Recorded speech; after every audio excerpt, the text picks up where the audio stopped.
ನಮಸ್ಕಾರ.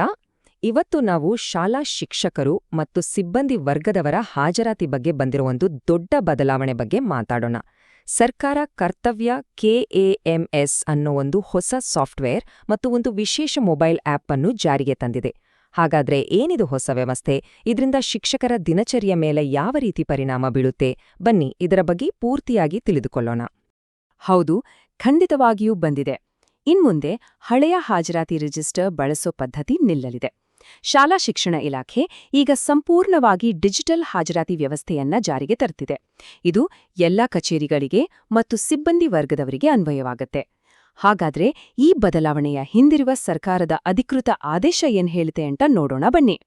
ಸರಿ, ಈ ಎಲ್ಲಾ ಬದಲಾವಣೆಗಳಿಗೂ ಮೂಲ ಕಾರಣ ಸರ್ಕಾರದ ಒಂದು ಅಧಿಕೃತ ಆದೇಶ. ಆ ಆದೇಶದಲ್ಲಿ ಸ್ಪಷ್ಟವಾಗಿ ಏನು ಹೇಳಿದ್ದಾರೆ, ಅದರ ಪ್ರಮುಖ ಅಂಶಗಳ್ಯಾವು? ಮೊದಲು ಅದನ್ನೇ ನೋಡೋಣ. ನೋಡಿ, ಈಗ ಸ್ಕ್ರೀನ್ ಮೇಲೆ ಕಾಣ್ತಾ ಇರೋದೇ ಶಾಲಾ ಶಿಕ್ಷಣ ಇಲಾಖೆ ಹೊರಡಿಸಿರುವ ಆ ಅಧಿಕೃತ ಸುತ್ತೋಲೆ. ಇದರಲ್ಲಿ ಕರ್ತವ್ಯ KAMS ಅಂದ್ರೆ Karnataka school attendance management system ಅನ್ನೋ ಹೊಸ ಹಾಜರಾತಿ ವ್ಯವಸ್ಥೆ ಬಗ್ಗೆ ಒಂದು ಬಹಳ ಮುಖ್ಯವಾದ ಸೂಚನೆಯನ್ನು ಕೊಟ್ಟಿದ್ದಾರೆ. ಈ ಆದೇಶದ ಅತಿ ಮುಖ್ಯವಾದ ಪಾಯಿಂಟ್ ಅಂದ್ರೆ ಇದೆ: ಶಿಕ್ಷಣ ಇಲಾಖೆಯ ವ್ಯಾಪ್ತಿಯಲ್ಲಿ ಬರುವ ಪ್ರತಿಯೊಂದು ಕಚೇರಿಯೂ ತಮ್ಮ ಭೌಗೋಳಿಕ ನಿರ್ದೇಶಾಂಕ ಅಂದ್ರೆ ಜಿಯೋ ಕೋಆರ್ಡಿನೇಟ್ಗಳನ್ನ ದಾಖಲಿಸಲೇಬೇಕು. ಇದು ಕೇವಲ ಒಂದು ಸಲಹೆಯಲ್ಲ, ಇದು ಕಡ್ಡಾಯವಾದ ನಿಯಮ. ಈ ಕೆಲಸವನ್ನ ಎಲ್ಲರೂ ಸರಿಯಾಗಿ ಮಾಡ್ಲಿ ಅಂತ ಸರ್ಕಾರ ಒಂದು ಡೆಡ್ಲೈನ್ ಕೂಡ ಕೊಟ್ಟಿದೆ. ಆ ದಿನಾಂಕ 16ನೇ ಮಾರ್ಚ್ 2026. ಈ ದಿನಾಂಕದ ಒಳಗೆ ಪ್ರತಿಯೊಂದು ಕಚೇರಿಯ ಜಿಯೋ ಕೋಆರ್ಡಿನೇಟ್ಗಳು ಸಿಸ್ಟಂನಲ್ಲಿ ಅಪ್ಡೇಟ್ ಆಗಿರಲೇಬೇಕು. ಸರಿ, ಈಗ ಜಿಯೋ ಟ್ಯಾಗಿಂಗ್ ಅಂದ್ರೆ ಏನು? ಸರ್ಕಾರ ಯಾಕೆ ಇದನ್ನ ಇಷ್ಟು ಕಡ್ಡಾಯ ಮಾಡ್ತಿದೆ ಮತ್ತು ಇದನ್ನ ಮಾಡೋದು ಹೇಗೆ? ಬನ್ನಿ ಒಂದೊಂದಾಗಿ ಅರ್ಥ ಮಾಡ್ಕೊಳ್ಳೋಣ. ಜಿಯೋ ಟ್ಯಾಗಿಂಗ್ ಅಂದ್ರೆ ಅಯ್ಯೋ ಇದೇನೋ ದೊಡ್ಡ ಟೆಕ್ನಿಕಲ್ ಪದ ಅಂತ ಅನ್ಕೋಬೇಡಿ. ತುಂಬಾನೇ ಸಿಂಪಲ್. ನಾವು ಗೂಗಲ್ ಮ್ಯಾಪ್ಸಲ್ಲಿ ನಮ್ಮ ಮನೆ ಎಲ್ಲಿದೆ ಅಂತ ಒಂದು ಪಿನ್ ಹಾಕ್ತಿವಲ್ಲ, ಠೀಕ್ ಹಾಗೇನೆ ಪ್ರತಿಯೊಂದು ಶಾಲಾ ಕಚೇರಿಗೂ ಡಿಜಿಟಲ್ ನಕ್ಷೆಯಲ್ಲಿ ಅದರದ್ದೇ ಆದ ಒಂದು ನಿಖರವಾದ ಅಡ್ರೆಸ್ ಕೊಡೋದು. ಇದನ್ನೇ ಜಿಯೋ ಟ್ಯಾಗಿಂಗ್ ಅಂತಾರೆ. ಸರಿ, ಇದನ್ನೆಲ್ಲ ಕೇಳಿದ್ಮೇಲೆ ಒಂದು ಪ್ರಶ್ನೆ ಬರುತ್ತೆ. ಸರ್ಕಾರಕ್ಕೆ ಯಾಕೆ ಬೇಕು ಈ ಎಲ್ಲ ಕಚೇರಿಗಳ ಲೊಕೇಶನ್ ಮಾಹಿತಿ? ಇದರ ಹಿಂದಿನ ಅಸಲಿ ಉದ್ದೇಶವಾದ್ರೂ ಏನು? ಸರ್ಕಾರದ ಉದ್ದೇಶಗಳು ತುಂಬಾನೇ ಕ್ಲಿಯರ್ ಆಗಿದೆ. ನೋಡಿ, ಪ್ರತಿಯೊಂದು ಆಫೀಸ್ ಎಲ್ಲಿದೆ ಅಂತ ನಿಖರವಾಗಿ ಗೊತ್ತಾದ್ರೆ ಮೇಲ್ವಿಚಾರಣೆ ಮಾಡೋದು ரொம்ப ಈಸಿ ಆಗುತ್ತೆ. ಇದರಿಂದ ಲೆಕ್ಕ ಪರಿಶೋಧನೆಯಲ್ಲಿ ಪಾರದರ್ಶಕತೆ ಬರುತ್ತೆ. ಅಷ್ಟೇ ಅಲ್ಲ, ಮುಂದೆ ಹೊಸ ಯೋಜನೆಗಳನ್ನ ಜಾರಿಗೆ ತರಲು ಮತ್ತು ಸಂಪನ್ಮೂಲಗಳನ್ನ ಸರಿಯಾಗಿ ಹಂಚಲು ಈ ಮಾಹಿತಿ ಬಹಳ ಮುಖ್ಯವಾಗುತ್ತೆ. ಸರಿ, ಥಿಯರಿ ಎಲ್ಲ ಆಯ್ತು. ಈಗ ಪ್ರಾಕ್ಟಿಕಲ್ ಆಗಿ ಈ ಜಿಯೋ ಟ್ಯಾಗಿಂಗ್ ಮಾಡೋದು ಹೇಗೆ? ಅದಕ್ಕಾಗಿ ಸರ್ಕಾರ ಒಂದು ಸ್ಪೆಷಲ್ ಮೊಬೈಲ್ ಆಪ್ ಕೂಡ ಕೊಟ್ಟಿದೆ. ಅದರ ಹೆಸರು ಜಿಯೋ EO. ಈ ಜಿಯೋ ಟ್ಯಾಗಿಂಗ್ ಕೆಲಸಕ್ಕೆ ಬೇರೆ ಯಾವ ಆಪ್ ಕೂಡ ಬಳಸೋ ಹಾಗಿಲ್ಲ. KSRAC ಅಂದ್ರೆ ನಮ್ಮ ಕರ್ನಾಟಕ ರಾಜ್ಯ ದೂರ ಸಂವೇದಿ ಅನ್ವಯಿಕಾ ಕೇಂದ್ರ ಇದಕ್ಕಾಗಿಯೇ ಜಿಯೋ EO ಅನ್ನೋ ಆಪ್ ಅನ್ನು ಡೆವಲಪ್ ಮಾಡಿದೆ. ಈ ಆಪ್ ಬಳಸೋದು ತುಂಬಾ ಸುಲಭ. ಕೇವಲ 3 ಸ್ಟೆಪ್ಸ್. ಫಸ್ಟ್, ನಿಮ್ಮ ಡೀಟೇಲ್ಸ್ ಕೊಟ್ಟು ಲಾಗಿನ್ ಆಗಿ. ಸೆಕೆಂಡ್, ಆಫೀಸ್ ಫೋಟೋ ತೆಗೆದು ಡೇಟಾ ಕಲೆಕ್ಟ್ ಮಾಡಿ.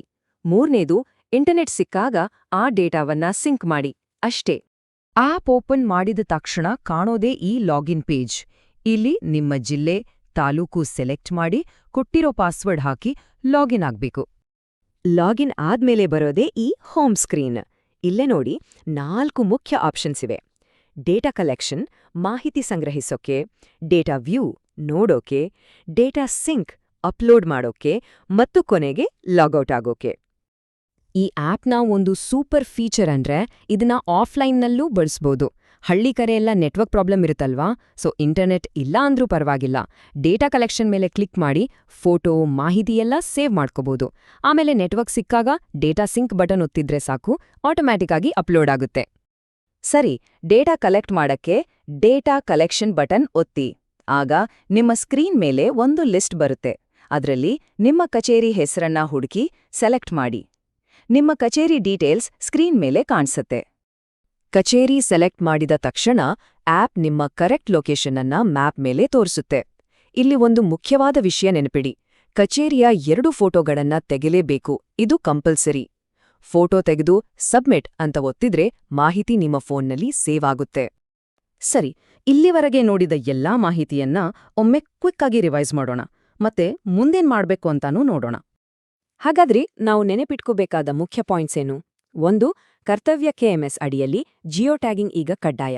2, ಇದಕ್ಕಾಗಿ ಜಿಯೋ ಇಒ ಆಪ್ ಮಾತ್ರ ಬಳಸಬೇಕು ಮತ್ತು 2 ಫೋಟೋ ತೆಗಿಬೇಕು. 3. ಇಂಟರ್ನೆಟ್ ಇಲ್ದಿದ್ರೂ ಕೆಲ್ಸ ನಿಲ್ಲಲ್ಲ, ಆಫ್ಲೈನ್ನಲ್ಲಿ ಡೇಟಾ ಸೇವ್ ಮಾಡಬಹುದು. ಮತ್ತು 4. ಡೆಡ್ಲೈನ್ ಮರಿಬೇಡಿ, 16ನೇ ಮಾರ್ಚ್ 2026.